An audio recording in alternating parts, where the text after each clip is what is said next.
Okay, we're live. I'm so excited. Hi, everyone. Alan here with the Magic Minute, where we take tricks and turn them into real magic. But you guys already know that. If you're turning into this live stream, it's probably because you're already following me on YouTube. Don, thanks for being here, man. I know you're working tonight, so I appreciate you being here. And hopefully, I'll get any questions you have answered before you go. But if you have to, of course, I'll have this live stream up for you. After it goes live. Burn, what's up? It's Burn Guru. I also put the message out on all my social media platforms. I tagged Penguin Magic and Scam Nation in this, so I'm trying to get like as many people in on this as possible. I really like, having a full live stream and all the questions, and this is a rich topic that there's a lot to talk about and a lot of questions. So I wanted to make sure that I promoted this as much as I possibly could to everyone. So Burn says, just finished workout and was going to eat, but your live is about to start. So here I am. Dude, if you got to eat, eat. I mean, thank you for being here. But, especially after doing a workout, you gotta, I don't know, what is it, carb load or proteins to help no, it's not carb load. It's eat protein shakes to help rebuild your muscles or whatever. I clearly, by the state of me, I am not the most fit man in the world. I do a lot of walking, but I'm not a very fit man. You see a theme here? The official Magic Minute mug and t-shirt. This sucker is full too, man. I don't know if I could show you that. I don't want to tip it, but I keep tipping it towards the screen so you can't see it, but this thing is full. This is super full. Yeah, look at the branding. Look at the branding.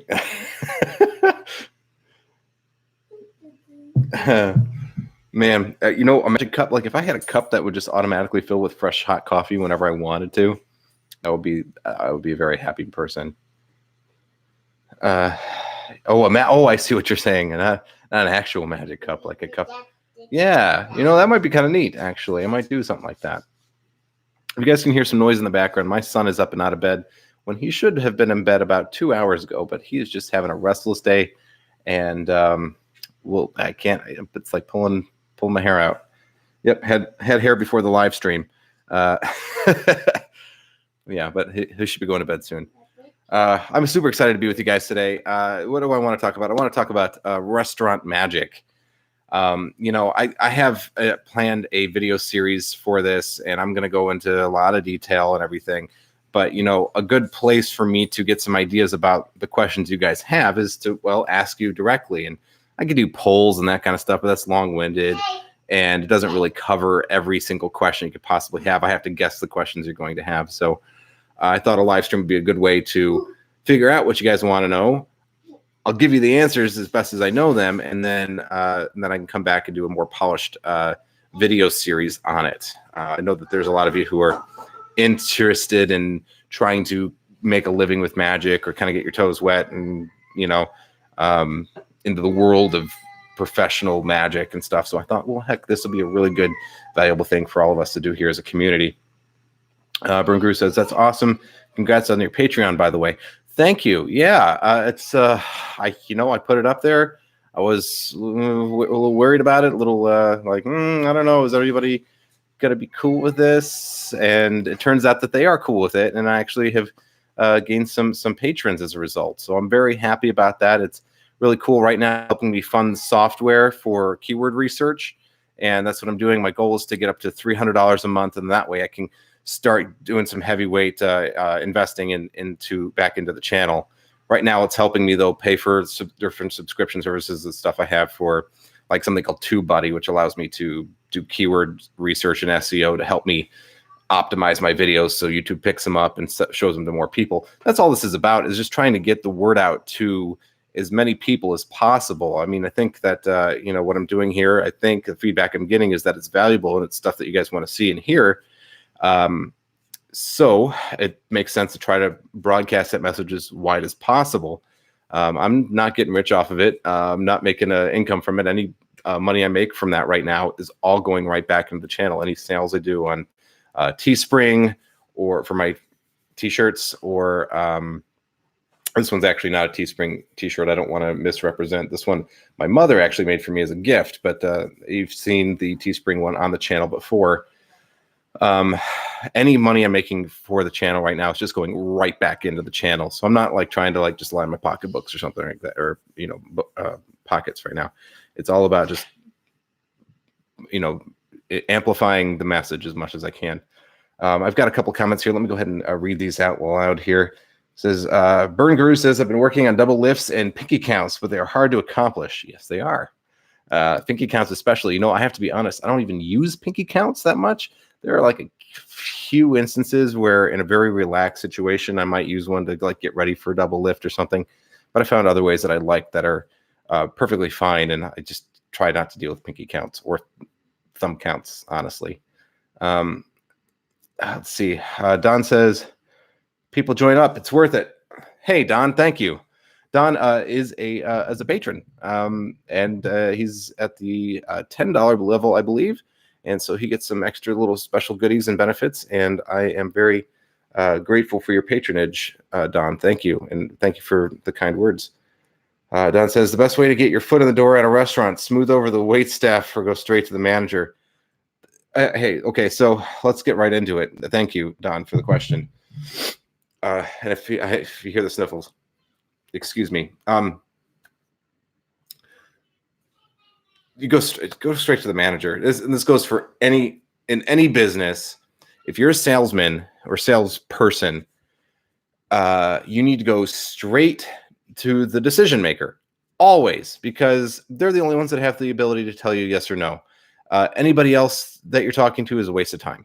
It's a waste of their time, waste of your time. Won't get you an answer. They might, you know, you might show it to the bartender, you might show it to the wait staff or whatever. They may think you're the coolest thing on earth, but without the owner, proprietor, general manager, whoever it is, without their say so, you ain't getting that gig. And that goes for any facet of magic or in sales in general. You have to go to the person who can tell you yes or no, because otherwise you get kicked up the chain. Who's this guy? What does he want to do? Why is he wanting to do magic? What do you mean magic? Like balloon animals? What are we? And you'll never get anywhere. So always, you're talking to the decision maker. If that's the general manager, then it's the general manager. If that's the owner, that's the owner. Wait staff don't. I mean, it's good to be friends with them. Don't get me wrong. It's good to, after you have the gig, talk with them and share with you, smooth that over, because then I want to get into that topic in a little bit about dealing with wait staff, but always deal with the decision maker. You're here. Woohoo! Hey, did you see on the banner?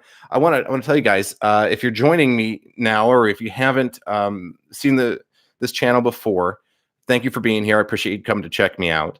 I do this thing where every once in a while I'll let my audience kind of take over my channel and the artwork. So we've had Justin Ullery, we've had we've had quite a few people. I don't want to make sure I don't want to miss anybody, but we've had Cedric. I know we had last week.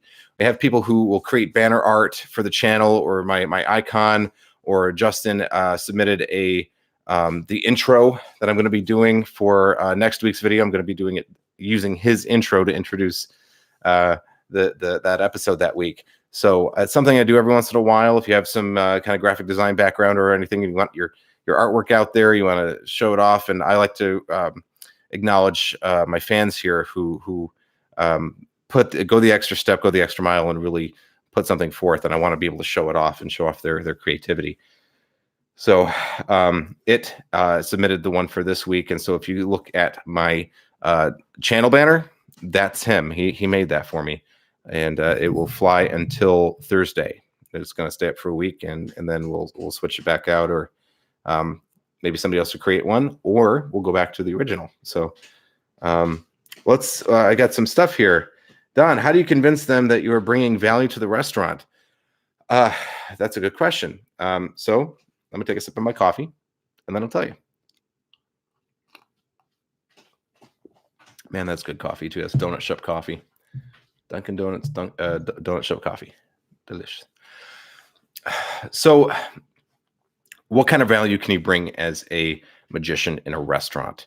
Because that's the thing, right? Without value, without actually doing something, because if you go, hey, I want to come in here and do tricks and have you give me money, or you should give me money because I'm a really good magician, it's about solving a problem. What problem are you solving for the restaurant? Some things you might think about are go have dinner there on the night that you want to perform and just scope the place out a week before. So let's say you're wanting to like pick up Friday nights. Well, if you're wanting to perform 6 to 8 o'clock on Friday nights, go eat there from 6 to 8 o'clock, somewhere in that, maybe 7:30, somewhere around there, and kind of get an idea of that dinner flow. How is it going? Are people having a hard time? Are you looking at everyone and the meals are taking forever to come out? Are there a lot of kids there? Are there a lot of adults there? What's your audience? Who do you want to perform for? Kind of see the problems that are coming up. Is the food being taken back? Is the food taking a long time? Those guys, are they on a wait? Are they doing really well and there's a wait at the door to get in? This will give you ideas on how to approach it, and it'll be different. So scope that out, because that's intel that you can use whenever you go in and try to talk to the manager, which, by the way, the best time to do that is either at 10 a.m. or between 2 and 4 p.m. And that's because that's what they're not doing lunch, and they got a lot of time before dinner. After lunch rush, before lunch rush, or after lunch rush and before dinner is whenever, if the manager's there, he'll have time to talk to you. He or she will have time to talk to you. Don't go in at 8 o'clock on Friday night when they're jam-packed and line out the door and then try to talk to the manager. That's not a good idea either. You got to find them whenever they have time to talk to you. So once you do that, you've got that intel, then you can go to the manager 10 a.m. or 2 to 4 p.m. and you say, hey, look, I was in here the other night, and you guys, I love eating here. You guys do a great thing. I've been a patron here for years, whatever it is, or whatever. If you haven't, then don't say that. But go, look, I was here last Friday, and I noticed that this, and this were problems that you guys seem to have. Well, I'm a restaurant magician. I kind of help restaurants like yours solve these problems in a fun, interactive way that gets guests to keep coming back.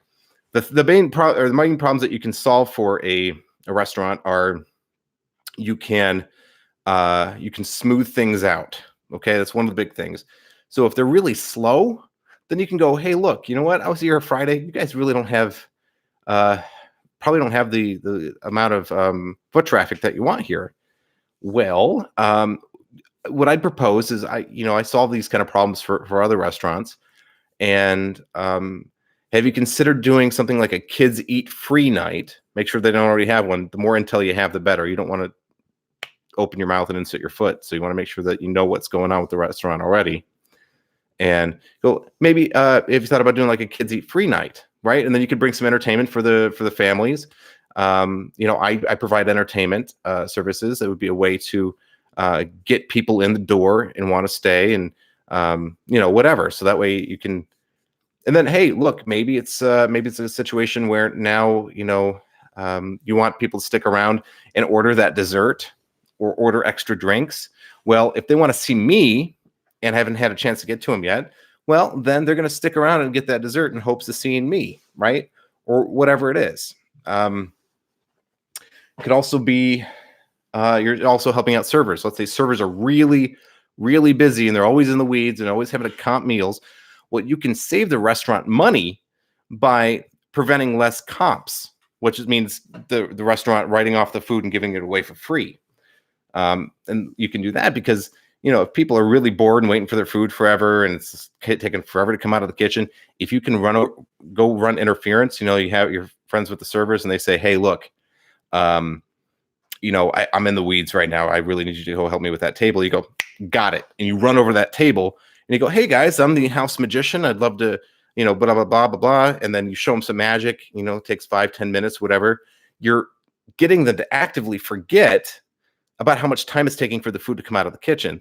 Now they're involved in the entertainment and they're engaged and they feel like they're being taken care of and paid attention to. And now it doesn't matter that it took an extra 5 to 10 minutes for the food to come out because they weren't even thinking about it. Those are the kinds of things you can solve. If they're super busy, then some things you can do is you might consider, like if they have a lobby, performing magic in the lobby for people who are waiting, because now you're making sure that people aren't leaving because they're bored and hungry. They're just going to stay to watch the magic that you're doing in the lobby, and they'll wait to get a table as opposed to leaving and going to find another restaurant to go eat at. Okay, so retention of customers or smoothing things out. Those are big, important things. Let me go to the comments here because there's a lot. Bern says, I never liked restaurant magicians as a kid because they always made me feel like pressure to watch their tricks. It was uncomfortable. Yeah, so the thing is that you should not push yourself on a table. You go, hey, look, my name.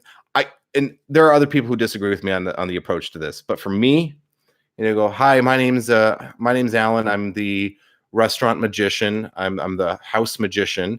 I thought you guys might enjoy some magic, or the server sent me over here so that you might enjoy some magic, something like that.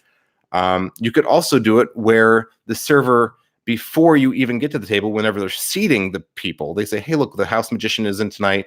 If you'd like to see him, let me know, and I'll make sure he stops by your table. That way, they ask for permission, and you never have to go and cold approach that table. That's the optimal way to do it. The host or the server, when they're seating the table, say, hey, look, we have the house magician in tonight. If you'd like to see him, he is very amazing, blah, blah, blah. He comes before your dinner, and would you like him to stop by your table? Yeah, sure, why not? And then they just tell you, and then you go and you make sure you go to their table. That's the optimal way to do it. But if you can't do that, then you just walk up to him and you tell him exactly who you are. You try to establish eye contact before you get to the table, and they say, hi, my name's Alan. I'm the so-and-so. I'm the house magician. And, I'm brought here for the compliments of the management to entertain their guests. And I would love to, do that. And I say that important. It's compliments of the management, because you don't want people to think you're walking around trying to hit them up for money. That people will shut you out like that if they think you're just there, like off the street, walking in and trying to hawk something to them. Not cool. So you want to make sure that they understand that you are there with the blessing of the management, and the management is paying you to entertain them. And you can do that right away, because you do not want that confusion or that misunderstanding early on. Let me see what else. I did see the banner. I'll write it. Woo! Good man. I only do pencil drawing, no digital. Sorry. Hey, scan it in. Scan it in, man. Take a picture with your phone or something.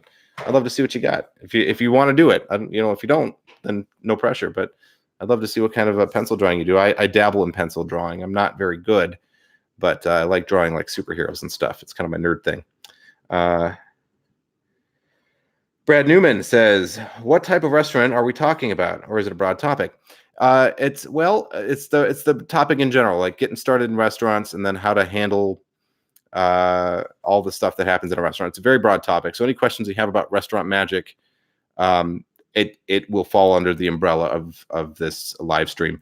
I'm going to get a lot tighter and a lot more specific in future actual like filmed videos on my channel later. But this is just a broad conversation about restaurants in general and doing magic in them. The types of restaurants, how to find them, how to perform in them, how you interact with guests, all those kinds of things. Those are all open for discussion. So thank you for asking, Brad. Let's talk about whatever you want to talk about. Any question you have, I will attempt to answer if I have the answer. Don says, should you try a slow night to try to fill seats? Yeah. Then that goes back to the kids eat free thing. That's a fabulous way to get restaurants on board with it. They go, hey, look, we can do a kids eat free night where that doesn't cost a restaurant anything. Food costs are so low. They're not worried about that. So, hey, look, we'll do here's an idea for a program. We have a kids eat free night with entertainment to draw families in.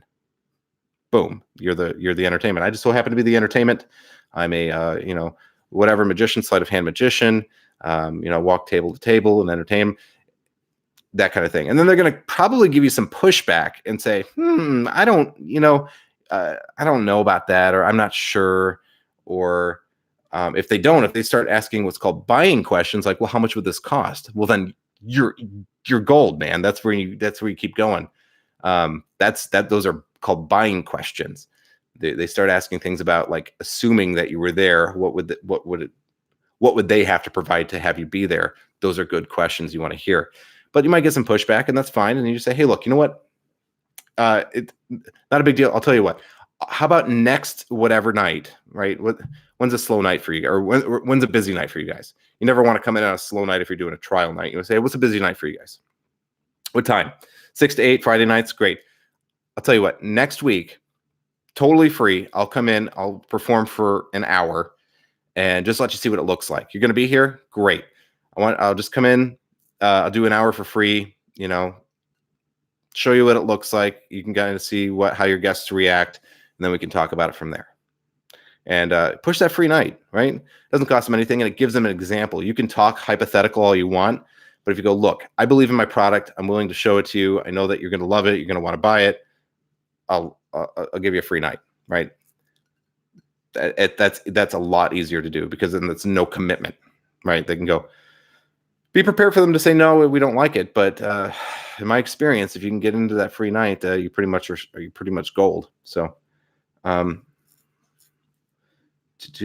just answered my question. Oh, Don, I just answered his question. Okay. Don says, I'm listening, but I got to do some forking. All right. And then don't forget to spoon afterwards, Don. Let's see. Jeez whiz.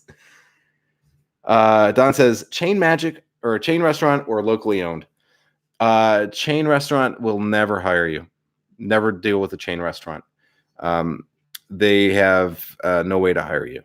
So you're looking for locally owned or singly owned restaurants only. Not to say that there aren't people who can get chain restaurants. I used to do TGI Fridays for a number of years. And that shouldn't have been possible. Shouldn't have done it. According to the common wisdom, I should not have been able to do TGI Fridays. But right place, right time, and I was able to do it. But you're looking at smaller chains, maybe 4 or 5 regional restaurants all owned by the same company, or one-off that's family owned or something like that. Those are your best bets to look for. Byrne says, I once got paid like $5 by the hostess when I was practicing my cardistry, and people in line were distracted by me and didn't notice that the 40 minutes we were.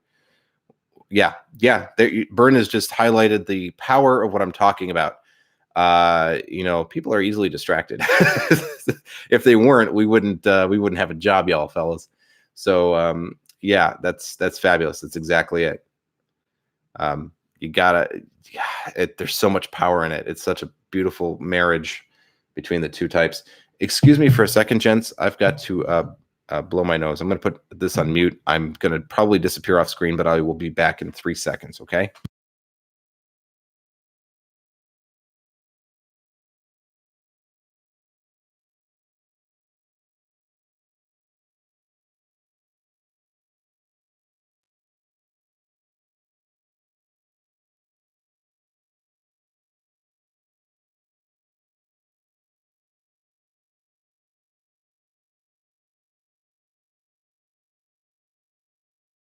Boo. Okay, I'm back. Allergy season right now. Everything's kind of kicking up. So sorry, y'all. Okay. Let me see where we are in the line here. I would like to see one of your drawings, Alan. Okay, well, then I will post on. If you guys want, I'll post one over on the Magic Minute Facebook page to show you a little doodle or something that I do. It's, again, not good, but I'll be happy to share it with you guys. What do I do to unwind when I'm not magicking? Randy Newman. Randy Newman. Randy Newman. I'm an idiot. I'm sorry, Brad. Brad, which do you prefer, table hopping or stage performing in a restaurant? There's only one person I ever knew of that did stage performances at a restaurant, and that was somebody I know named Chris Lyle. And Chris, he worked at a place called Crystal's Pizza, which is now closed, but that's where we used to have a lot of magic, like lectures and stuff. That's where anybody went locally for a lecture. And they had a stage. And it was kind of Crystal's Pizza was kind of like, it was like an arcade pizzeria place, but big and an old building, and kind of had a cool vibe to it. And there was a stage right in the middle, and he used to perform a stage show there. But besides him, I don't know anyone else that kind of performed that way. So it's mostly table hopping is my experience, and what I find that most restaurant magicians do. Not to say that there aren't exceptions, like Mr. Lyle, but table hopping is probably what you're going to be doing. Justin, 2 cards, still hanging out with friends, so no audio. I won't hear anything. Just wanted to say what's up. What's up, Justin? Ullery, J.U. Justin Ullery. Thanks for being here, man. I know, well, in spirit anyway. If you guys don't know Justin is he's a fanatic. Man, that guy, he every live stream, he's just like an animal. He told me to tell you that you should check out the Facebook fan page, the Magic Minute fan page, and my Patreon. This is not me saying this. Justin posted it on the Facebook fan page and told me I should tell people. So I'm just fulfilling my obligations. Bern, do you select the tricks you do based on the type of restaurant or the people that go there? That's a good question. I mean, to an extent, yes. I'm kind of gonna reframe that a little bit or interpret it. Yeah, I think that's important. Like, let's say you were working at a Chuck E. Cheese and you were doing magic mostly for children. You would not want to take that same magic, that set, and then go take that to a fine dining like steak restaurant. It's not going to work. You can't do sponge rabbits. I'm not that you can't. Not that you can't. There's always someone who breaks that rule or can, or their persona or personality or the way they do their magic is going to totally break what I'm saying. But in general, yeah, the material is going to be different. You're going to do more sophisticated, more adult-leaning magic. When I say adult, I don't mean lewd, but more mature magic for a more mature audience. And you got to cater to the clientele. Yeah, absolutely, always. And that goes for any gig that you're doing with magic. You should always know who's going to be there and in what concentrations. You don't want to go do what's that trick with the guy swallows the lifesaver and then pulls like a piece of dental floss through his neck, and he's got the thing. Like, I forget what the name of that effect is, but you're not going to do that at a kid's birthday party, right? Like, let's have some sense about, it's not about how cool you look as a magician. It's about what the type of the correct type of entertainment for certain groups of people. You're not going to do needle through arm, Harry Anderson's needle through arm for a kid's show, So yeah, you do have to think about the material that you're choosing and make sure that it fits the audience. If you're doing, that I think I've said it, what I need to say. Brad Newman, sorry I missed your answer to my question. My old lady just got home from work and I had a lot to talk about. You don't have to repeat your answer. Okay, well, yeah, but don't worry, because after this, it'll be live on my channel and you can go back and watch. And you'll know it's about 25 minutes in, somewhere around there. It's a 25-minute timestamp. You'll be able to find my answer to your question, I'm pretty sure. Sorry, missed it, but it's there in the past. You guys, is everything coming through okay? I made some modifications to try to make this live stream a little bit better, a little bit more reliable, more smooth, not choppy or losing Wi-Fi connection. So I hope that you guys that I'm coming through more clearly this time. I would appreciate if you let me know. Just give me a Y or whatever in the comments if I'm coming through nice and crispy and stuff for you. It says, have you or would you do a Chuck E. Pizza gig? Not anymore, I wouldn't. The thing is, not that there's anything wrong with that. If you can get those kind of gigs, that's perfect. Kids' birthday parties, I still do some whenever I have the time and people call me for them, and I can manage it. But I don't go after kids' birthday party or kids' parties anymore. And that's mostly just because that's just a logistical decision. They are fabulous. You can make a great living doing them. You can learn a lot about how to do other types of magic. If you can, you ask any professional, they're going to tell you you're going to learn more from doing 100 kids' birthday parties than you could any other way with magic, because any possible thing that could go wrong will go wrong at a kids' magic show, and you've got to keep it entertaining and everything flowing and smooth and keeping the kids on your side, and that is very difficult. So the kids' shows are no joke. Do them. Do a lot of them. If you haven't already, just go do as many kid shows as you can, because you grow so fast as a performer. It's no joke. But I don't do them very much anymore, and that's just a money reason. Which is, if I work with a company can hire me for more different types of events more often, several times a year, for much higher fees. And so whenever you look at it and break it down that way, I use this. I use magic to support myself. This is my full living. This is how I make my money.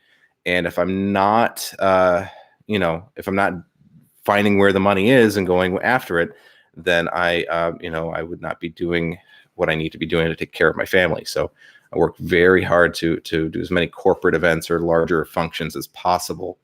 The occasional kid show will slip in there, and that's fine. And kids are great, and you learn a lot. There's nothing wrong with them, but just a dollars and cents thing.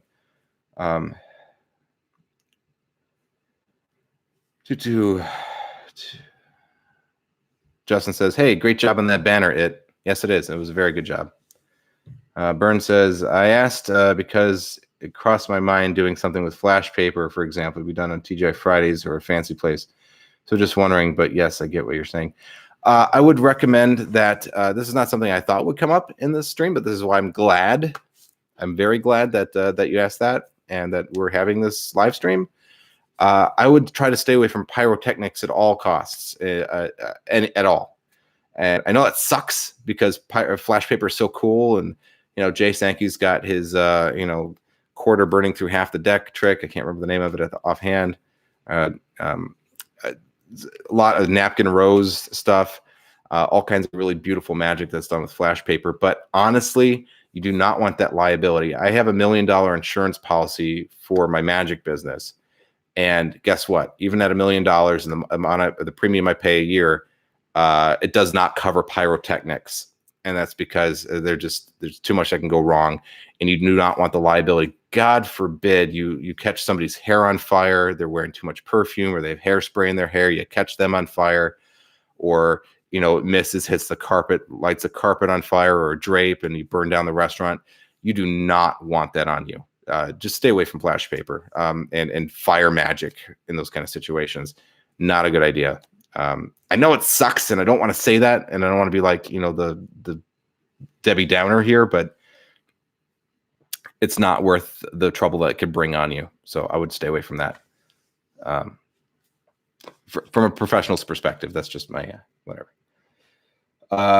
Vern, people say kids are harder to fool, but I don't know. They are harder to fool, and the reason is because as you learn and grow, you add layers of understanding. You build on a foundation. First you learn your ABCs, and then you learn how to spell, and then you learn how to write a novel, right? And everything's built on everything else. And as you build that layers of understanding and knowledge, it's very hard to forget it. You can't after you've built up that layers of how you view the world.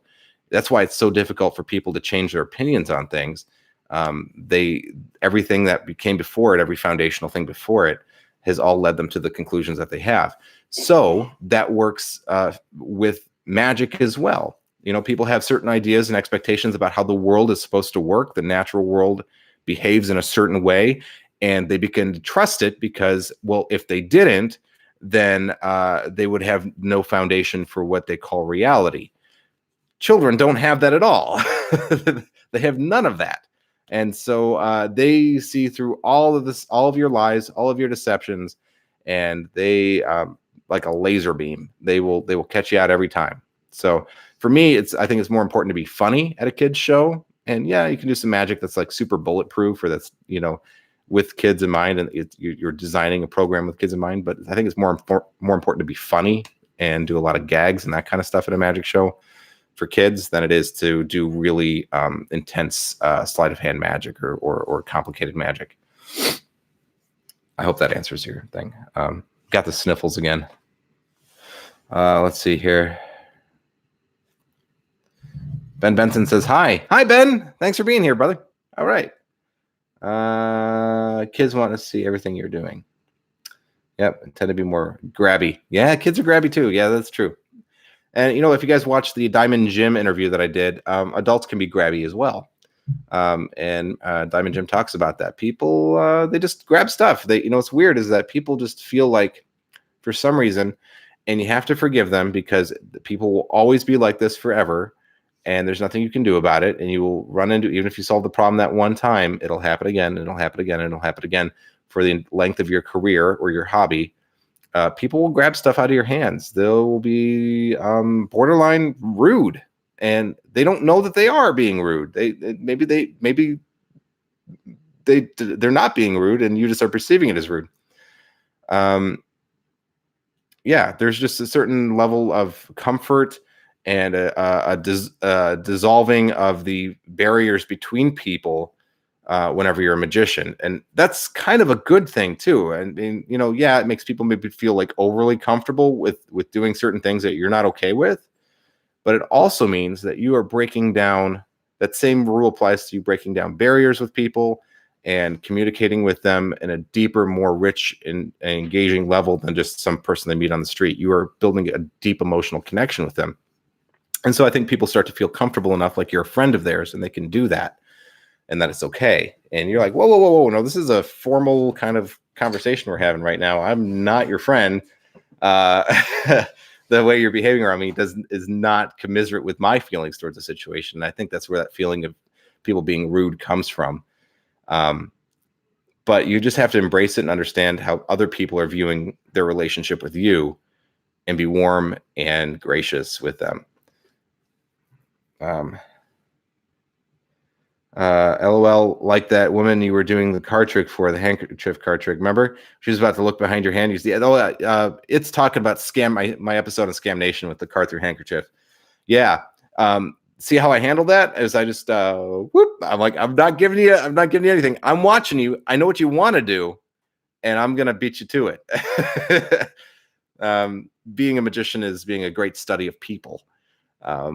And understanding their motivations and why they want to do things, and when they're going to do something, and how they're going to do it. And magic is extremely empathetic, extremely empathetic art, because we have to know what we're going to say and do is going to affect how other people feel and think. Days, months, weeks, years later. They're going to. You have to understand how everything you present is going to be interpreted and then reflected back on you, right? So the supreme empathetic art, in my opinion. That was a smooth move. It says a smooth move. Hey man, I've been known to do a couple of them. Gentlemen, I apologize profusely, but I need to go grab a tissue. I will return extremely quickly. Don't leave. I'll be right back.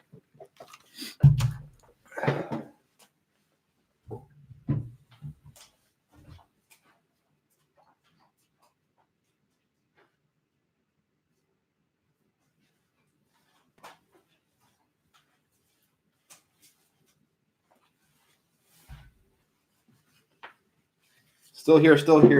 Oh,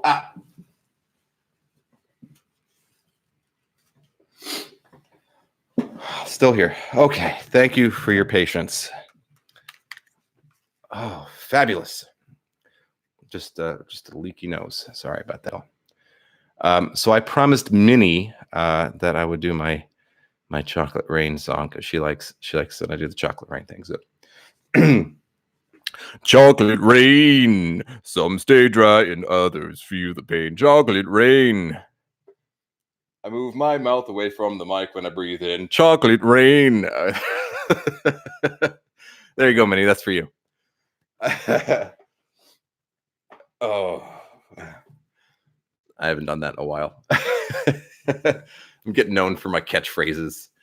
Oh my goodness.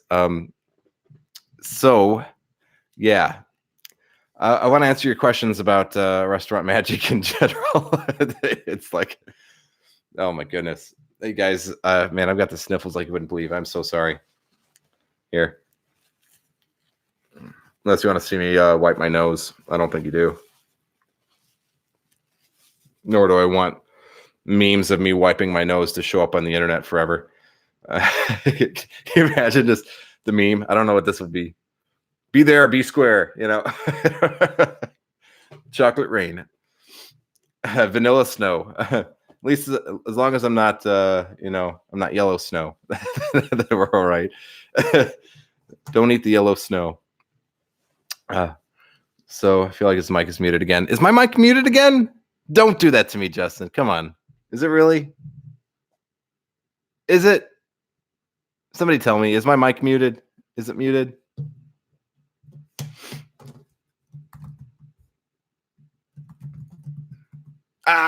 Okay.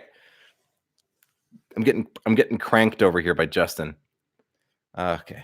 Like, don't do that to me. Don't do that to me. I bought something called a J5 Create, which is it's a USB-C hub. I have a MacBook Pro, 2 USB-C ports, and I have like a dongle thing that fits into there, and it gives me HDMI and USB-C and USB-A. And of course, I have my Blue Yeti microphone and my Logitech C920 plugged into it, and it was great for like the first year. And then I think there's like a connection loose or something in there. So if I just move even just a little bit, everything gets disconnected, and I think that's where a lot of my problems are. I think I'm gonna have to replace it at some point. So yeah, whenever people are like, "Oh, you're muted again," or something's not going on, or your video's off, I'm like, God, man, I really don't want to split this live stream up into 2 live streams again. So yeah, hopefully that if it does go out, I'm paying attention to the comments. You just let me know, okay? Burn Guru says, I don't remember if it was at Scam School or another channel, but they said that as grown-ups, few things surprise us, and that's why magic is what magic accomplishes. I always say that when I'm asked how trick works. Yeah, you know, whenever I think I've told you about like I don't know, actually I don't think I have. I've told you about like when people give you a hard time. I've done a video series on how to deal with hecklers or you know, method guessers, I think I called them, in response to a request on that video. But you know, when people ask me how I do it, you know, I'm like, can you keep a secret? So can I. You could also say something like, well, you know, I've heard that. I've heard, can you keep a secret? So can I. There's also the, you know, how did you do that? Did it very well. You know, I mean, you know, just have a little wink in your eye about it. It's just, you know, it's just for fun. You know, that's what I try to remind people all the time. You know, I'm not trying to start a cult. I'm not trying to make you think that I'm kind of some kind of space alien that's going to take you up to the mothership, and I'm just demonstrating my powers over the natural world and my advancements and everything. I'm just trying to entertain you. So if you're entertained, great. You don't even have to be fooled as long as you're entertained. So yeah, that's oh my goodness. Vanilla snow. Jumping Gemini is a good trick. Yes, it is. Yes, I haven't seen it in a while. If you do it, would you post that over on the Facebook fan page? I'd love to see your version of that. I have not seen Jumping Gemini in a while. I'd like to see it. So I want to talk to you guys too. I want to make sure I'm staying on topic and answering any questions you have about the restaurant live stream topic. There's all kinds of things about restaurants that are that people ask about, and there's like so many. Oh, and then this. Oh, and then this, and it becomes so tangential that it's very difficult for me and well for a lot of magicians that I've talked to about this to seem to be able to codify and direct things in a clear and concise and linear fashion. So that's what I'm hoping to try to accomplish with the video series when that comes out. It might be a little while before it does, but I'm hoping to put this down into words. I've been doing this for a long time. I would consider myself an expert in it, and I have a lot to share, both my successes and my failures in this space. So I want to be able to try to codify it, but I need your questions too. I need to know the stuff that you guys want to know about, because here's the thing is that I can only guess. I can only guess I can write down the things that answers to the things that I would think you would ask, or that I think I would ask if I didn't know. But that doesn't mean that there aren't more questions out there that don't exist in my mind. And so having those questions gives me a chance to make a much cleaner and more concise and more poignant series of videos to help you guys out. So thank you, I'm reading your comment about that you can do that and the 2-card Monty. I would love to see those. I would love to see those. That would be really cool. That's why I have the Facebook Minute or the Facebook Minute, the Magic Minute Facebook page, is so that we can share that kind of stuff. That there's a really community. YouTube is great, but it doesn't really allow any of my audience to post pictures or videos of their own for everyone to see, because then you're having to you could maybe put a link somewhere if YouTube allows you to put a link in the comments, which I don't think they do. So now you're having to bounce around, try to find the thing, and it's not very centered. So having it over on the Facebook fan page means that everybody can enjoy it as a community in a much more streamlined way. So I would love to see what you have. Post something, please. That goes for everybody. If you have a piece of magic you're either want to show off or you want some critiquing on, I know Justin's already taken advantage of this and got some help with a move that he was doing. Put that up, man. I want to see what you got. We're all here to help each other. Burn Guru says, magic inside a restaurant is better than outside, or better to do a mix of both? You want to do magic inside almost always. Again, here working for 12 years professionally, I've worked in every type of venue and situation that you could possibly imagine. Ridiculous circumstances sometimes. You want to, especially here in Texas, if you live in California, do whatever. You probably work outside every day of the week, no problem. But for me, if you guys have ever seen pictures of me, I'm wearing a dress shirt, tie, vest, velvet red jacket. That's a lot of layers, and that gets very warm whenever it's 100 degrees outside in Texas in the middle of August. There's no way that I am out performing outside if I can help it. And if I am, I'm definitely not wearing that. I'm wearing something much more comfortable. Still, I'll try to look nice. But I'm wearing just the dress shirt with a vest and my sleeves are rolled up now or something, right? I'm not, you have to dress for the weather, and you'll overheat and die, no joke. There's a lot of people who overheat. And not a funny thing. You got to be looking after your health, drinking a lot of water. You always want to try to perform inside if possible. I'll give you an example. This was a kid's show I did at a church. It was for a back to school fundraising thing that they did for their community. And it's been a while since I've done that, but I used to do that I think 3 or 4 years in a row. And they asked me on the last year if I would do my show outside. I said, sure, I will. Absolutely. I do the show outside. And it's very windy that day. And the wind knocked over the table, knocked over my hippity hop rabbits, shattered them on the ground, and made my stratosphere balls fly off to who knows where. And half my show was either broken or gone. And that was expensive. The amount I was getting paid for that show did not cover the replacement of those materials for me. And that's not cool. You cannot control conditions outside. You can't control if it's raining, if it's hot, if it's windy. Indoors is almost always the best bet. So I hope that answers that question. In fact, whenever people ask me, hey, could you do the show outdoors? I'll be like, well, I really prefer not to. And I've even turned down some gigs because they wouldn't let me perform indoors and they could only do it outdoors. And I said, well, I don't think I'm your guy then. I can recommend somebody, but I don't perform outdoors for said reasons, for health reasons, and also for plus you also got to worry about the sun. You got to worry about which way you're facing and how long it's going to take the sun to set. And if it's going to set behind you, then now everybody's going to be blinded. There's so many variables you can't control when you're outside. It's almost never a good idea to perform outside. Says, I will try to get it recorded. Yeah. All right. Do that, man. That'd be awesome. Ben Benson says, I like how magic used to feel mysterious and supernatural. It's not in vogue now, but I miss that feeling. Yeah, Ben, that's what I tell people before they start to become magicians. I used to do this whenever I would teach private lessons and before I taught summer camp lessons and that kind of stuff. I used to do that a lot. This is why this channel is kind of a natural evolution of what I've already been doing for a long time. And yeah, I tell people, hey, look, before you learn magic, are you sure you want to?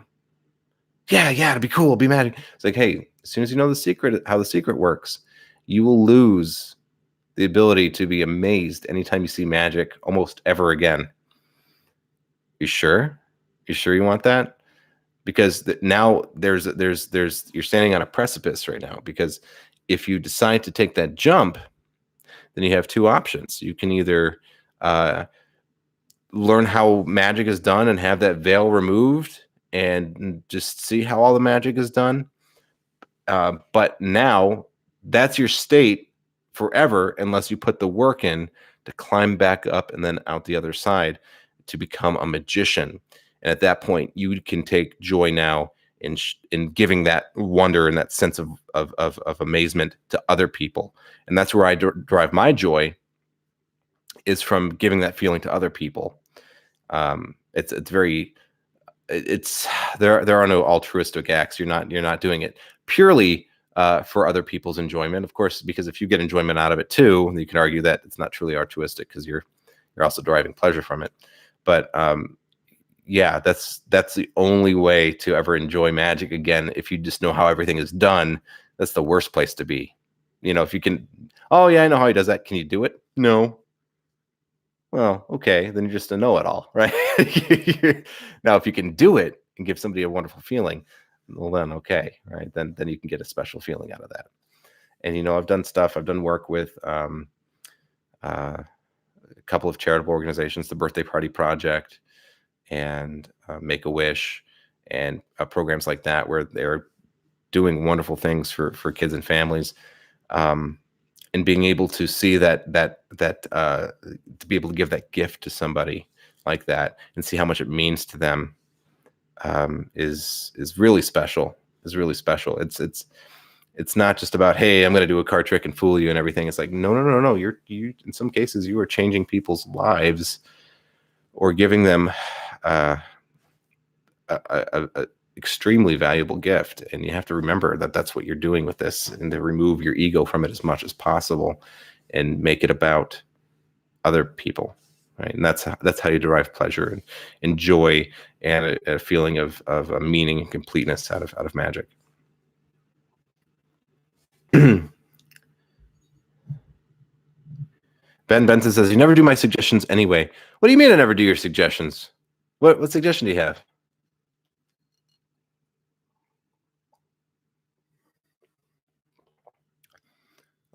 It says, I accidentally did the 2-card Monty in front of a group. I was only trying to do it for my stepson, and his friends gathered. It was shocking to them when I pulled it off. That's an amazing thing about magic, is that you could be just walking around with a deck of cards, shuffling them, and people will go, are you a magician? Can I see a trick? You're like, yeah, all right, yeah, sure. Here, take this. We're special and rare people. And I don't say that in a way to elevate ourselves up over other people or whatever. And that's not what I'm talking about. I'm talking about it's to be able to do magic and to be able to do it well is a rare and special gift and talent. And it's not something that people interact with every single day. They don't. They know about magicians, but they've probably never met one. And they see what they're like. It's like they won the lottery. They're like, oh my gosh, you're an instant celebrity anywhere you go. And that's super cool. You do a little thing, and of course a crowd is going to gather. That's wonderful. It's super cool. So I'm glad to hear that story. And it mirrors my own experience. It's wonderful.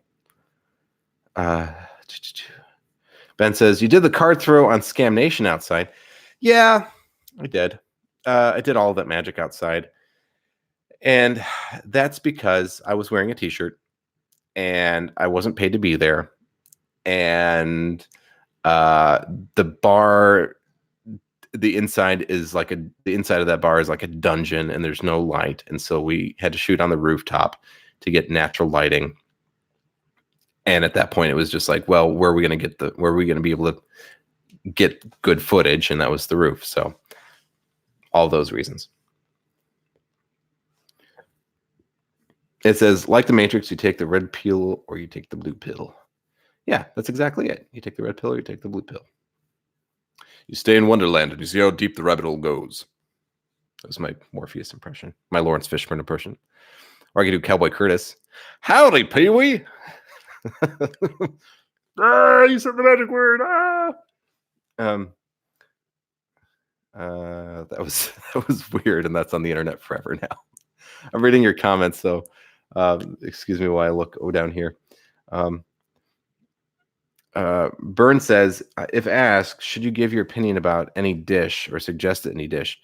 Yeah, that's a great question. So yeah, if you like something on the menu, because here's the thing, if you were performing there, one of the ways that you should get compensation is you should get a free meal at the end of your shift, at the end of your night, always. And that's one of the reasons for that is just because so you can recommend things, so you can be knowledgeable about the menu. And then people ask you, hey, what's good here? Well, I actually really enjoy the ahi tower. It's pretty good. Are you allergic to shellfish? No? Okay, great. This is really good. I like that. Being able to offer those suggestions and be another extension of the courtesy of the restaurant is super important. I never call myself this, but the way that I view myself whenever I'm performing in the restaurant is as an ambassador of the restaurant. I am representing the restaurant on a deeper, more personal level than most people get to interact with the restaurant. And so having that warmth and helpful nature is wonderful, and will go a long way to securing you as somebody who's a valuable part of the team. So yeah, definitely. Yeah. If you know something on the menu that's good and they're asking your opinion, share it. Say, yeah, I really like this. Or if the manager is trying to push a certain thing, right? Hey, we need to sell so many whatevers. Then you go, yeah, that's pretty good. The special for tonight is, yeah, I've had it. It's good. Don't lie. Make sure you've had it, but it's extra points there. Let's see what else we got. I'm sorry. We have a Russian. I believe that's Russian. I'm showing my ignorance here. I believe that's Russian, but I don't know how to read Russian. Is there like an auto translate? There's not. I'm sorry. I would love to respond. Thank you for being here, but I don't know how to respond. Burn Guru says, or avoid the question and send them over to the waiter. No, yeah, answer the question. And thank you for the question. That's a great one. Justin says, my audio is still turned off. What is the most awkward moment you've had while performing magic? Ever? I don't know. Probably some kind of come on. I've had people like during I don't want to embarrass the person. Chances are they will never watch this. No one associated with them will ever watch this. But I had a time where I was doing a blindfold routine. I don't know if you guys have ever looked at my professional page or not, where I'm marketing myself for company parties and that kind of stuff. But I do this, and I have the photos everywhere online of me with silver dollars taped over my eyes, and then my whole head is wrapped in duct tape, and I'm still able to perceive, objects and drawings and those kinds of things. Well, I had somebody one time draw a pretty rude drawing, and then I had to describe it. And this was in front of an audience that blue humor, it's not okay in front of. In fact, you should hardly ever do blue humor. If you're doing a burlesque show, okay, then that's your audience, right? But you should probably stay away from blue humor as much as you can. Entirely. Don't even curse in your show if you can help it. Again, this is trying to make you as hireable as possible to the widest group of people possible. Just don't do it, unless of course, your audience is that exactly and only that. But I probably the most awkward, that it comes to mind anyway, is people drawing lewd or rude things on paper, and then me having to describe what I'm envisioning. There's like a tower, and there are cannonballs on the ground. It's just awkward, and I don't like doing it.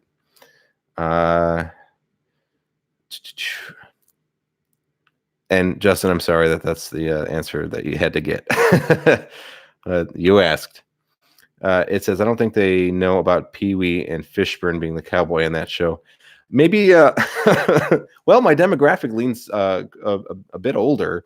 I think the youngest we have on my channel is 19 or 20, but most people are in the 25 to 35 or even older bracket. So some of them probably know, I don't know.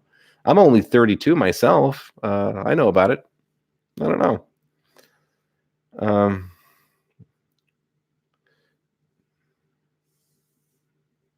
Oh, it said hello, or it says that our guest says hello. Hello. Thank you for being here. I really appreciate your joining the live stream. I hope that that you feel welcome, and I appreciate it for helping me translate. In fact, because of that, I'm going to send you this. I'm going to send you Rich Ferguson's Card Stunts DVD Volume 2. This is for you for helping me with the translation. Thank you. Expect this in the mail, okay? Thank you, appreciate you a lot.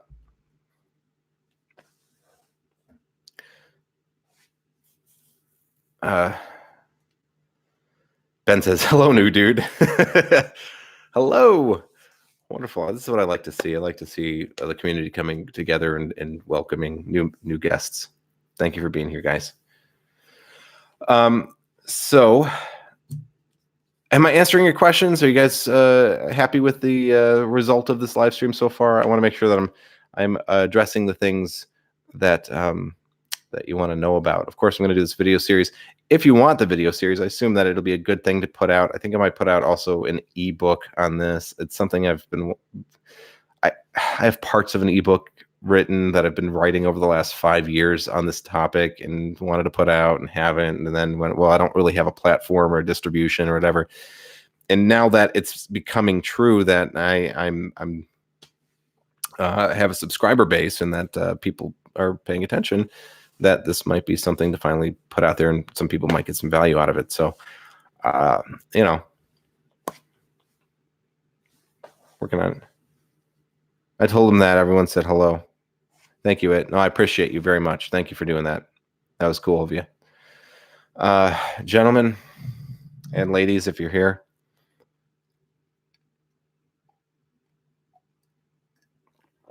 Delicious. It is so good. It tastes even better coming out of this Magic Minute mug. Yeah.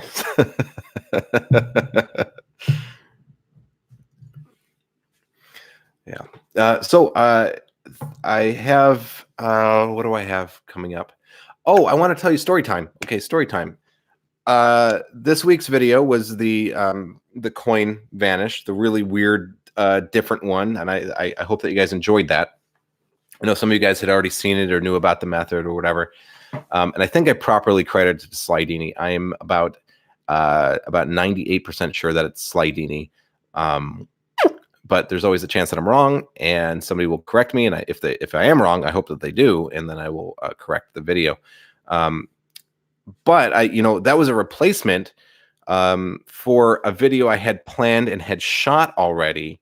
I had something else in the pipeline for you guys, and it was rolling along, and then I hit a wall because I realized too late that it was actually the variation that I wanted to do of this certain trick was actually something that was put out on a Dan Harlan DVD and was created by Dan Harlan. That this variation, there's an older technique that we well, I'm getting ahead of myself. Anyway, so this version was Dan Harlan's, and then it was like, well, my policy here on this channel is I don't teach marketed effects. I don't teach stuff that's not in the public domain, or that I don't have the permission of the creator, or the creators has long since passed. Maybe the stuff hasn't entered the public domain, but it has become naturalized as a part of the collective knowledge of magic, and the creator has long passed away. Like, for instance, some of Di Vernon's work, I don't think is technically in the public domain now, but Di Vernon has passed away quite a few years ago now, and there ain't nobody upset about sharing Di Vernon's work. As Brian Brushwood puts it, well, if they're dead, they're probably not complaining. And I'm paraphrasing, but yeah. So yeah, you do want to make sure. I always am trying to be extra careful and ultra ethical on this channel, and I always give credit where it's due when I know who deserves the credit, and make adjustments whenever necessary. But I find out that after I've shot this whole video, and I'm like, yeah, this is gonna be really cool. It's gonna be great. I find out, oh, geez, this is the variation I'm teaching is Dan Harlan's. I have that mental, oh yeah, I can't know everything and have perfect knowledge. And after I've already shot and edited the video, I find, whoops, crap. So I got in touch with Dan Harlan, not Dan Harland, Dan Harlan. And I said, hey, Dan, big fan of you and your work on the Tarbell series and Cartoon, and I've been following your career for a very long time. I think you're doing a wonderful job over at Penguin. Turns out, thank you for trying to help me find the credit for this. He didn't know who it was either. And I said, oh, well, you know what? He's like, I got a variation. It's called the Crazy Twist Vanish. That's on this DVD or whatever. And I said, oh, cool, great. And then I went and took a look at it. It turns out it's his. And I went, oh, hey, Dan, guess what? Yours is the one. Yours is the one I wanted to show. And would you be cool if I taught it? Would you be cool with that? And he said, absolutely. So I have permission from Dan Harlan to teach you one of his effects. So that's what's going to come out next week. And I'm very excited about that. I'm very grateful to Dan Harlan. Huge fan of his, and he's a super cool dude. Seemed to think that what we were doing here on YouTube was okay, and encouraged it. And so it's really cool. So I wanted to tell you that story. So I'm going to be teaching you guys some rubber band magic next week, and that's going to be something really neat. Something that I've known about for a very, very long time, and I love it. And it's something that you can pull out anytime you got a rubber band, and it's super cool. And a quirky little thing that you probably haven't seen before. Maybe you have, but it's a little different. So, and again, it's not a card trick. I know Gildas, if you're watching this later, which I know you will be, hello from the United States to my friends in Germany. But card tricks are great, but there is magic in other realms too. That's why I'm branching out and showing you the other stuff, coin magic and rubber band magic and magic with rings and all kinds of stuff. So this is not a card trick channel. This is a magic channel. Big difference. So I hope that you guys enjoy that next week. Let me go ahead and check out what we got going on over here. Beep. And thank you, Alan. Well, I don't know what happened, but GG. Good game. Legacy lives on. Could you ask Dance to use it? Ben, I don't know what you mean, but I would, if you clarify, I'd be happy to answer your question. Don says, how many bookings do you get for gigs from Restaurant Magic? A fair amount, Don.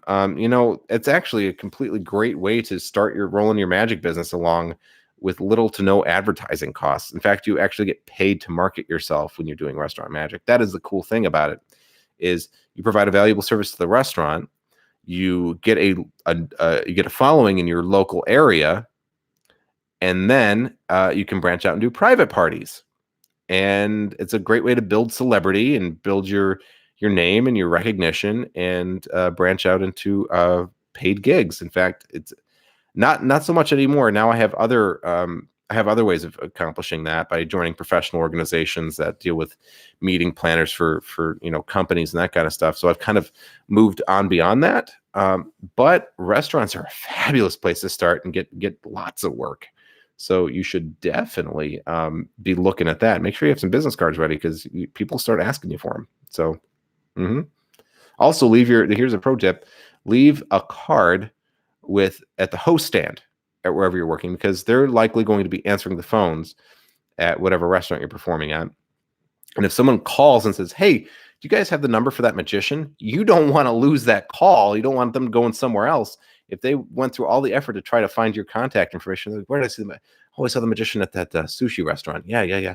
Let's give them a call and see if they if they went through that much effort, they're pretty motivated to hire you. And you want the host to have that phone number and right there, boom. Yeah, here's his number right here. It's 97, whatever. And then give it out. Perfect. So that's a little pro tip. Oh, Dan, could you ask Dan to use it? Yes, I did ask Dan if I could use it, and so we're going to be teaching it. I know of one. Do you know about Danny Goldsmith? I don't know about Danny Goldsmith. Should I know about Danny Goldsmith? I'm gonna have to look up Danny Goldsmith. Who's Danny Goldsmith?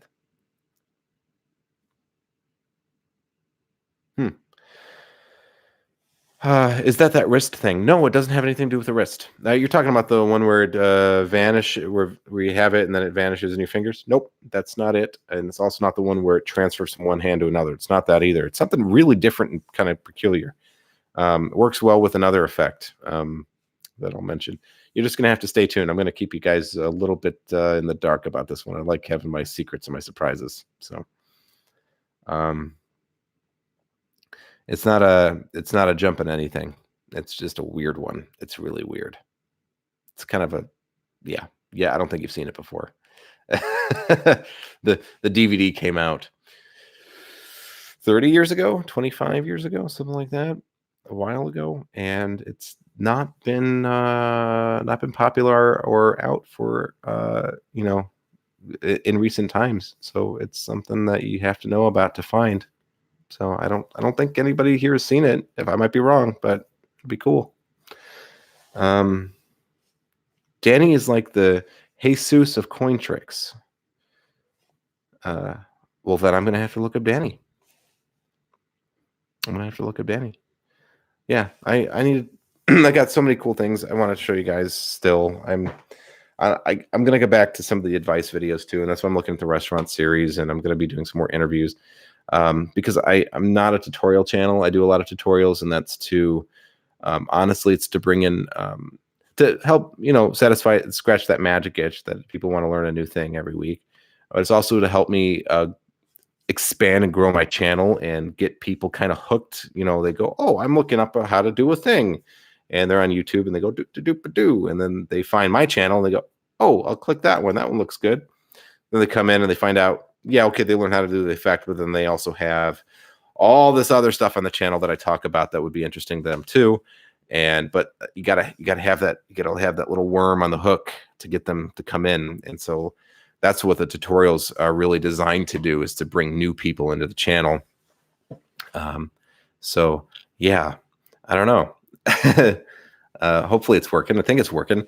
In fact, I found out that since I came back in June, I've added like 807 subscribers since I came back. That's pretty good. I'm pretty impressed with that. I'm pleased with the growth. Getting the machine started again takes some effort and takes some doing, and it's kind of like pushing a rock uphill for a while, but I read that there is a point whenever an audience gets large enough that it becomes self-growing, that you have enough people sharing and liking and whatever, that it attracts more people and so on and so forth. And so that way you get more people. It just can't, like attracts like. So we're building the magnet right now. I'm very pleased with the progress we've made here on this channel, and I hope that you guys have had as much fun as I've had on this journey. And we still have a long way to go, guys. A long way to go. So, not the Spanish name of Jesus. Silly. I can now listen. What I miss? Give me in a nutshell.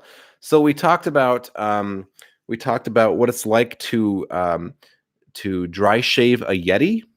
We talked about guys, back me up here. We talked about the identity of the Loch Ness monster. It's actually a guy named Gary with a leaky boat. Who knew? We talked about the most effective way to trim nose hairs, which was with toenail clippers. They work really well for rounding out the inside and give you a nice conical shape to your nose hair. We talked about the best way to skin a cat, which is apparently with a power washer. No, that's terrible. that's terrible. I have cats. I love my cats. I'm not going to spray them with a power washer. Terrible. Man, watch me get in trouble with somebody for saying that. I just realized that I'm getting paid to learn. Life is good. Isn't that? Yeah. You know, that's what doing magic on the job is too. You know, magic is a paid internship. Every time you go out there and you got paid to do a show, you got paid to learn. So yeah, I love that. Life is good. It's nice having your channel smaller, but that won't last much longer. Well, thank you for saying that, Ben. But I do enjoy that we get to interact on this kind of level right now. I mean, it's nice that I know all of your names. That's fabulous. And yeah, there will probably be a tipping point where, as new people come on, it'll be harder and harder for me to stay in touch and have a touch point on every single person. I'm already starting to find that out a little bit right now. It is difficult to keep up, and eventually, yeah, we'll probably get to a point where as new people come in, it'll be harder and harder for me to learn new people. But right now, you guys are on the ground floor. This is the tribe right here. This is where it all starts, and so you guys aren't going anywhere.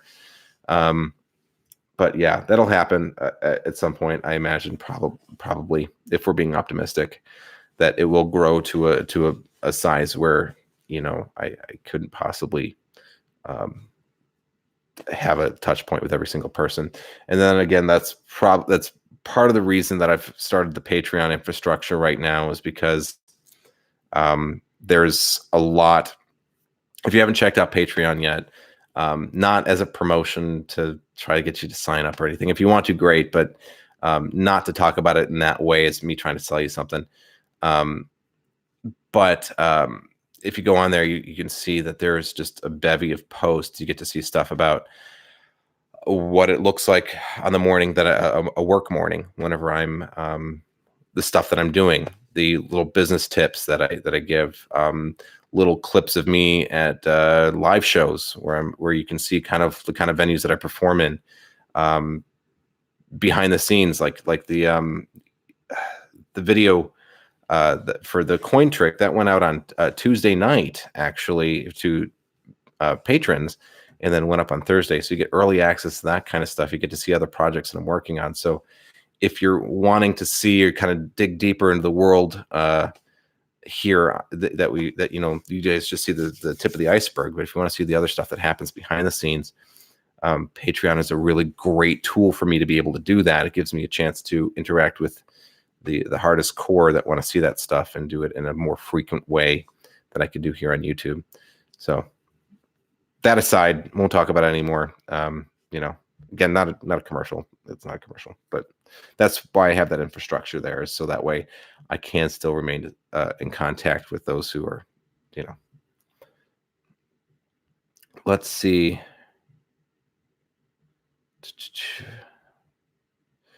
Silversmith by Danny Goldsmith. Ah, Okay, I'm gonna have to look that up. I will have to look that up. I'm making a note to myself, okay? Because I'll look this up whenever the live stream's over and see what you're talking about. Burn Guru says you can turn your wall behind you into a notification squad board.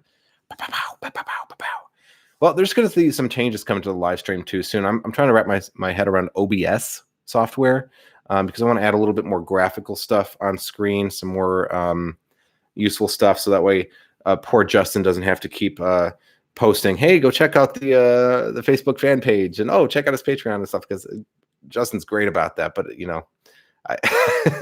in fact, Justin, because you work so hard to help be my dude and get everybody on board and know about all the stuff that I want them to know about, I'm going to give you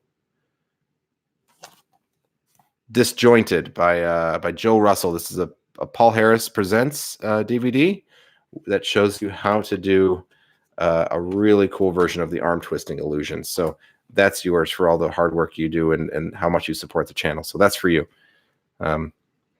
Email me or send me a message on Facebook fan page, and we'll get your address details and send that over to you. Okay? Thank you.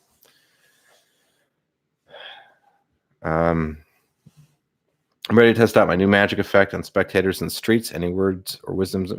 Just do it, man. The only way, I talked about this. I don't know if it was a video or a live stream or something I just did recently, but I talk about at some point you can try to plan something to death, but you will only learn by actually doing. So just do it. Even if you fail, you learn something from it. In fact, fail hard and often. That's the only way you're going to learn anything. Experience is the best teacher. You can't invent how it's going to go in your mind and then have it be true. You have to just go out there and see how people respond to it.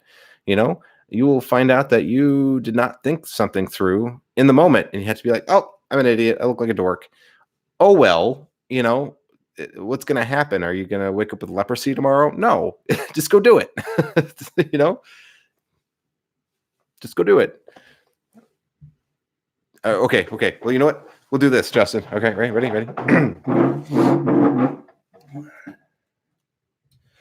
Do it. Just do it. Don't let your dreams be dreams.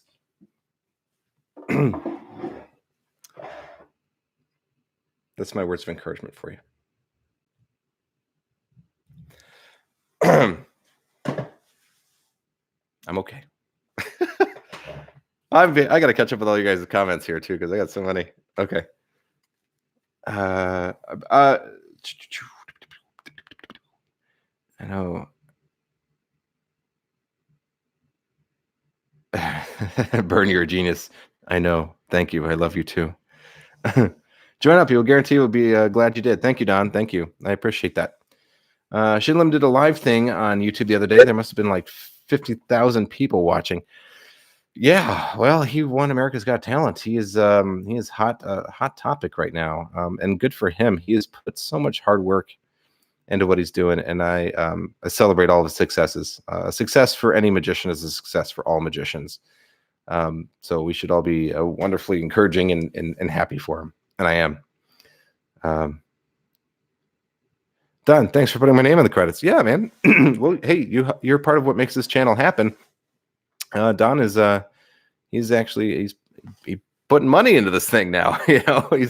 He's helping fund it. So thank you, Don. Of course you get your name in the credits. I have to show my appreciation for you.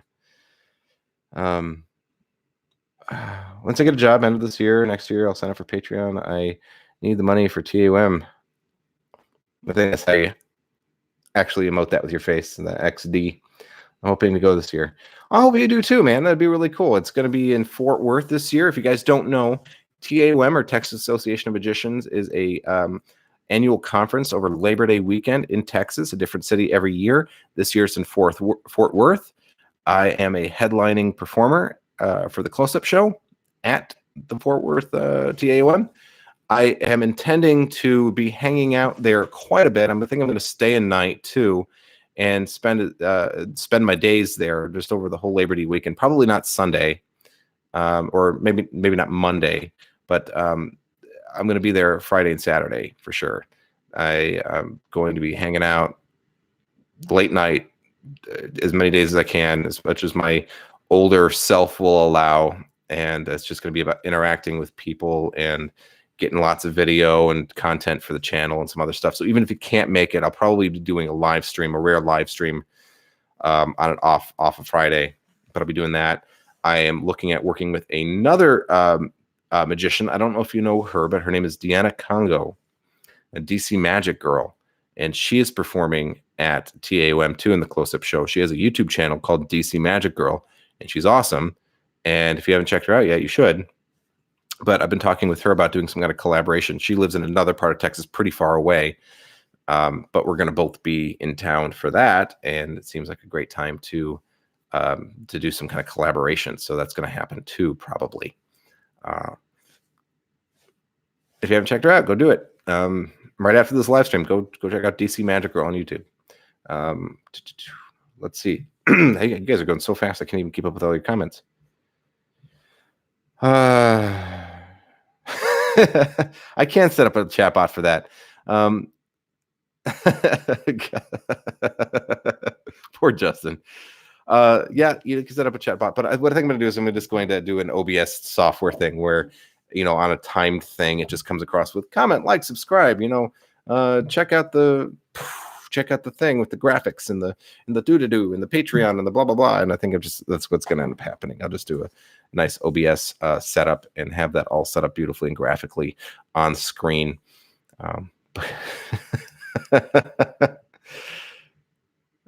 Repeat will cost you.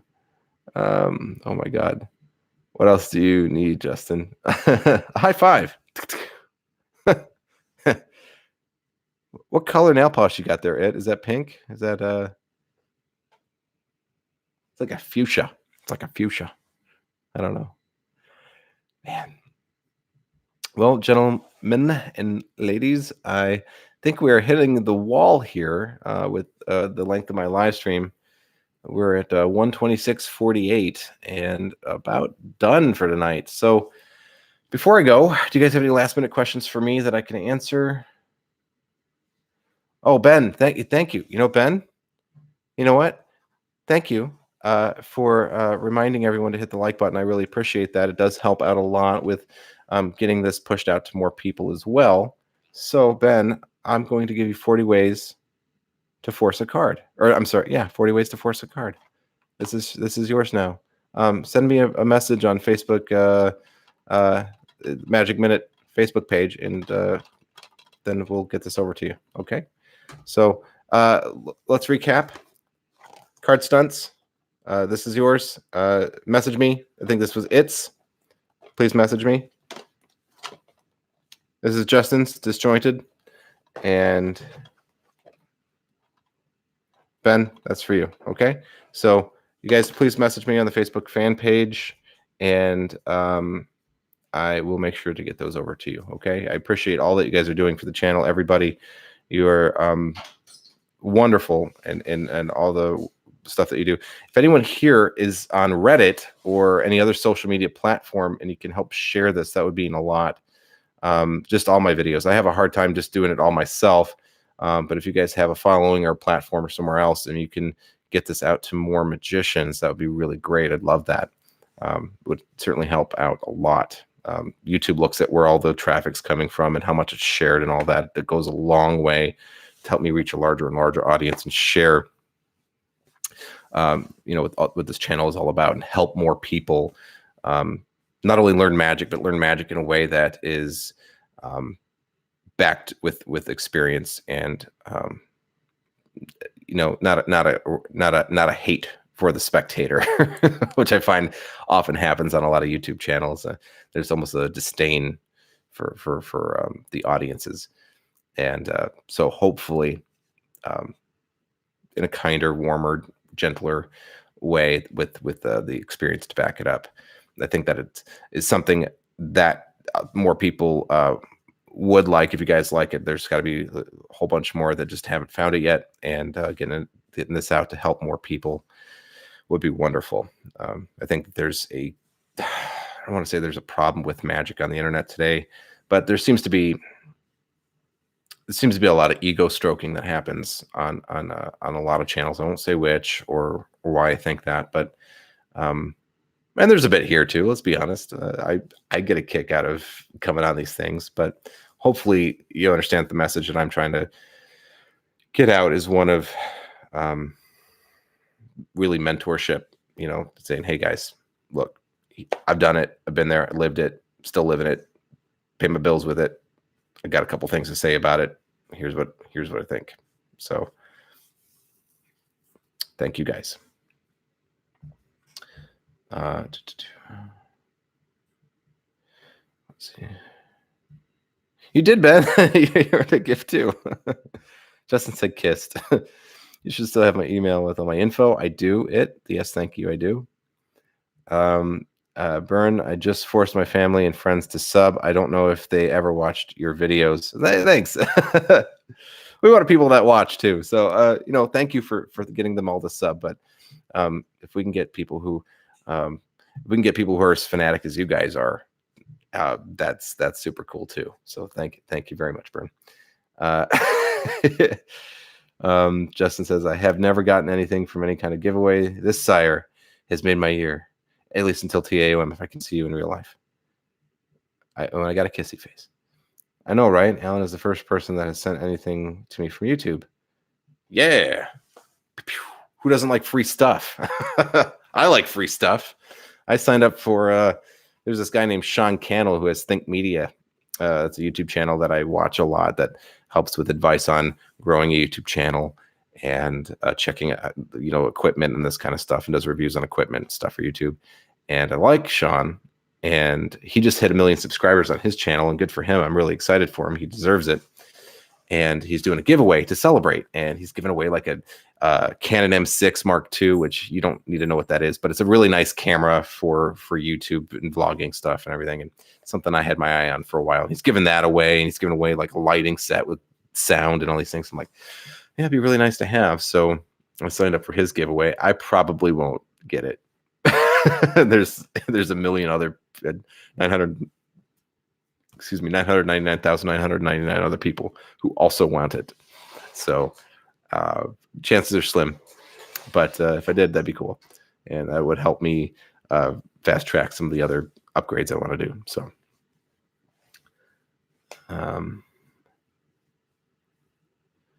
thank you, Ben. That's very kind. I'm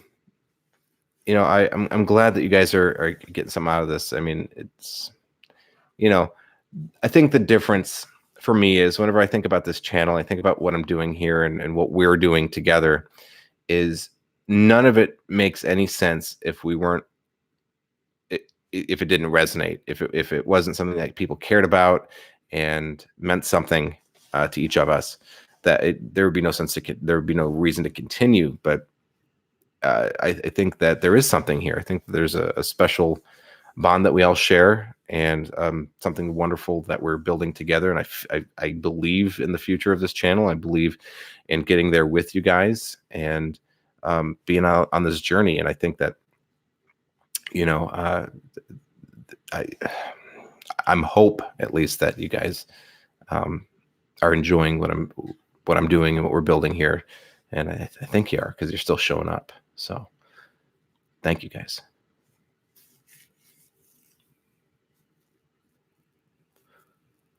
Let's get you to 1 million. Yeah. Well, I get to 1 million subscribers, and well, I would probably quit my job at 100,000. At that point, I think I would have enough of an audience to sustain my living, pretty comfortable living. But yeah, if you guys want to help me get to 1 million people, you gotta share this out. Help other people find it. What we're doing.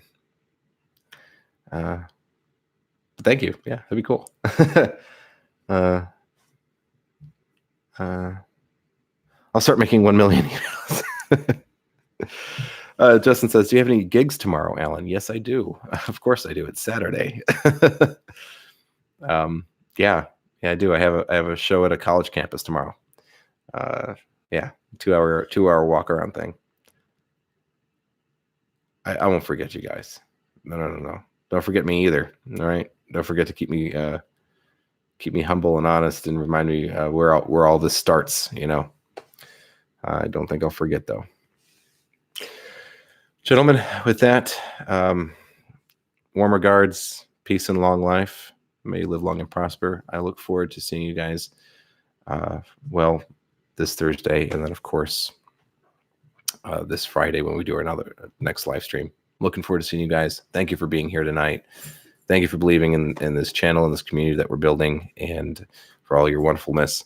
If I have its contact information, and I believe you're getting card stunts, but it would be really good if you could email me and remind me, because after I turn this off, I'm probably going to bed and I will forget. So if you would please, if you would like to claim your DVD, please send me a message either through email, or if you have it, or Facebook Messenger, Facebook Messenger, the Facebook fan page, so that I can guarantee that these go to the right people and the right addresses. I want to make sure I don't forget to do that, okay, or lose touch. So please do that. And if you haven't already, please like the video and share with your friends. And I will see you all in the next one. Cheers.